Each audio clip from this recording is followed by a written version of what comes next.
ಒಂದೊಮ್ಮೆ ಬೆಟ್ಟಗಳಿಂದ ಆವರಿಸಲ್ಪಟ್ಟ ಶಾಂತವಾದ ಒಂದು ಮಠದಲ್ಲಿ ಒಂದು ಯುವ ಶಿಷ್ಯ ವಾಸಿಸುತ್ತಿದ್ದ. ಮಠದೊಳಗಿನ ನಕಾರಾತ್ಮಕ ವಾತಾವರಣದಿಂದ ಅವನಿಗೆ ತುಂಬಾ ಅಸಹನೀಯವಾಗುತ್ತಿತ್ತು.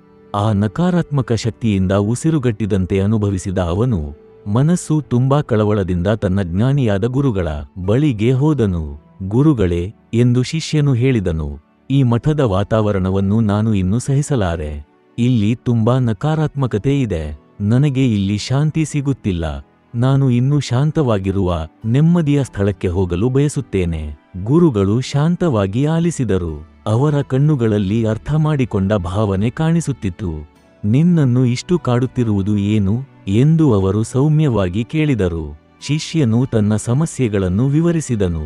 ಈ ಮಠದಲ್ಲಿ ಅನೇಕ ಭಿಕ್ಷುಗಳು ರಾಜಕೀಯ ಮತ್ತು ಗುಸುಗುಸು ಮಾತುಗಳಲ್ಲಿ ತೊಡಗಿಕೊಂಡಿದ್ದಾರೆ. ಎಲ್ಲೆಲ್ಲೂ ನಕಾರಾತ್ಮಕತೆ ತುಂಬಿದೆ. ಕೆಲವರು ನನ್ನ ಬಗ್ಗೆ ಮತ್ತು ಇತರರ ಬಗ್ಗೆ ಕೆಟ್ಟದಾಗಿ ಮಾತನಾಡುತ್ತಾರೆ.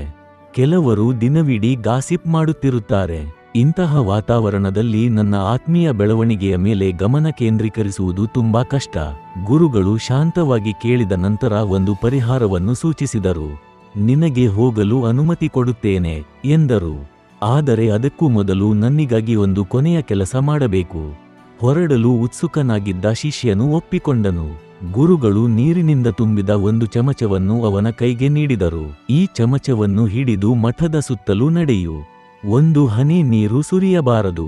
ನೀನು ಅದರಲ್ಲಿ ಯಶಸ್ವಿಯಾದರೆ ನಿನಗೆ ಶಾಂತ ಮಠಕ್ಕೆ ಹೋಗಲು ಅನುಮತಿ. ಶಿಷ್ಯನು ಜಾಗರೂಕತೆಯಿಂದ ಚಮಚವನ್ನು ಹಿಡಿದು ನಡೆಯಲು ಆರಂಭಿಸಿದನು. ಒಂದು ಹನಿ ಕೂಡ ಸುರಿಯದಂತೆ ನೋಡಿಕೊಳ್ಳಲು ತನ್ನ ಸಂಪೂರ್ಣ ಗಮನವನ್ನು ಚಮಚದ ಮೇಲೆಯೇ ಕೇಂದ್ರೀಕರಿಸಿದನು. ಅವನು ಚೆನ್ನಾಗಿ ತಿಳಿದಿದ್ದ ದಾರಿಗಳಲ್ಲಿ ಗಂಟೆಗಳ ಕಾಲ ನಡೆದನು. ಅವನ ಕಣ್ಣುಗಳು ಚಮಚದ ಮೇಲೆಯೇ ಇದ್ದವು.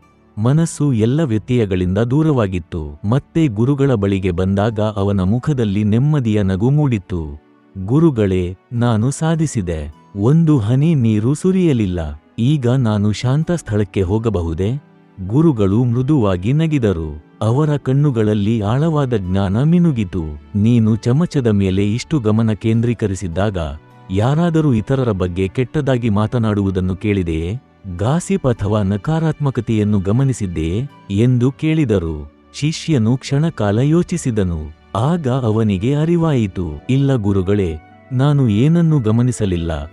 ನಾನು ಚಮಚದ ಮೇಲೆಯೇ ಸಂಪೂರ್ಣ ಗಮನ ಹರಿಸಿದ್ದೆ. ಅದೇ ವಿಷಯ ಎಂದು ಗುರುಗಳು ಶಾಂತವಾಗಿ ಹೇಳಿದರು. ಈ ಮಠವಾಗಲಿ ಜಗತ್ತಿನ ಯಾವುದೇ ಸ್ಥಳವಾಗಲಿ ಸವಾಲುಗಳು ಇದ್ದೇ ಇರುತ್ತವೆ. ಆದರೆ ನೀನು ನಿನ್ನ ಗುರಿಗಳ ಮೇಲೆ ಮತ್ತು ನಿನಗೆ ಮುಖ್ಯವಾದ ವಿಷಯಗಳ ಮೇಲೆ ಗಮನ ಕೇಂದ್ರೀಕರಿಸಿದರೆ ನಕಾರಾತ್ಮಕತೆ ನಿನಗೆ ತಾಗುವುದಿಲ್ಲ. ಅದು ಕೇವಲ ಹಿನ್ನೆಲೆ ಶಬ್ದವಾಗಿ ಬಿಡುತ್ತದೆ. ಅವರು ಮುಂದುವರೆಸಿದರು. ನೀನು ಎಲ್ಲಿಗೆ ಹೋದರೂ ನಕಾರಾತ್ಮಕ ಮನಸ್ಥಿತಿಯವರು ಅಥವಾ ನಿನ್ನೊಂದಿಗೆ ಒಪ್ಪಿಗೆಯಿಲ್ಲದವರು ಸಿಗುತ್ತಾರೆ. ಅವರ ತಪ್ಪುಗಳ ಮೇಲೆ ಗಮನ ಹರಿಸಬೇಕೋ ಅಥವಾ ನಿನ್ನ ದಾರಿಯ ಮೇಲೆ ಗಮನ ಹರಿಸಿ ಸಕಾರಾತ್ಮಕವಾಗಿ ಪ್ರತಿಕ್ರಿಯಿಸಬೇಕೋ ಎಂಬುದು ನಿನ್ನ ಆಯ್ಕೆ. ಆ ಆಯ್ಕೆಯೇ ನಿನ್ನ ಅನುಭವಗಳನ್ನು ರೂಪಿಸುತ್ತದೆ.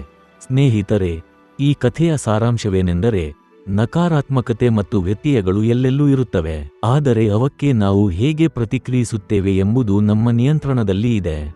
ಶಿಷ್ಯನು ಮಠದ ಗಾಸಿಪ್ ಮತ್ತು ನಕಾರಾತ್ಮಕತೆಯಿಂದ ಕಾಡಲ್ಪಟ್ಟಿದ್ದ.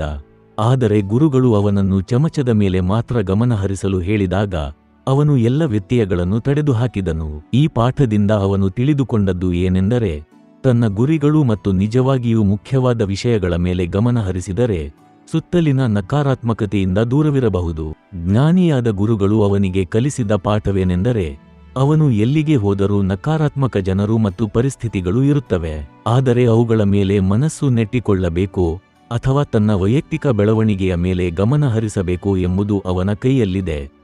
ಮುಖ್ಯವಾದ ವಿಷಯಗಳ ಮೇಲೆ ಗಮನ ಹರಿಸಿದಾಗ ನಕಾರಾತ್ಮಕ ಶಬ್ದಗಳು ಅರ್ಥವಿಲ್ಲದಂತಾಗುತ್ತವೆ. ಈ ಪಾಠ ನಮಗೆ ತಿಳಿಸುವುದೇನೆಂದರೆ, ನಮ್ಮ ಸುತ್ತಮುತ್ತಲಿನ ಪರಿಸ್ಥಿತಿ ಹೇಗೆ ಇದ್ದರೂ ನಮ್ಮೊಳಗೆ ಶಾಂತಿ ಮತ್ತು ಸಂತೋಷವನ್ನು ಕಂಡುಕೊಳ್ಳಬಹುದು. ಜೀವನದಲ್ಲಿ ಸವಾಲುಗಳು ಸದಾ ಇರುತ್ತವೆ. ಆದರೆ ಅವಕ್ಕೆ ನಾವು ಹೇಗೆ ಪ್ರತಿಕ್ರಿಯಿಸುತ್ತೇವೆ ಎಂಬುದೇ ನಮ್ಮ ಅನುಭವಗಳನ್ನು ರೂಪಿಸುತ್ತದೆ. ನಾವು ವ್ಯತ್ಯಯಗಳಿಗೆ ಒಳಗಾದರೆ ನಮ್ಮ ಉದ್ದೇಶವನ್ನು ಕಳೆದುಕೊಳ್ಳುತ್ತೇವೆ. ಆದರೆ ನಮ್ಮ ದಾರಿಯ ಮೇಲೆ ದೃಢವಾಗಿ ಗಮನ ಹರಿಸಿದರೆ ನಕಾರಾತ್ಮಕತೆಯನ್ನು ಮೀರಿ ಒಳಗಿನ ಶಾಂತಿಯನ್ನು ಸಾಧಿಸಬಹುದು.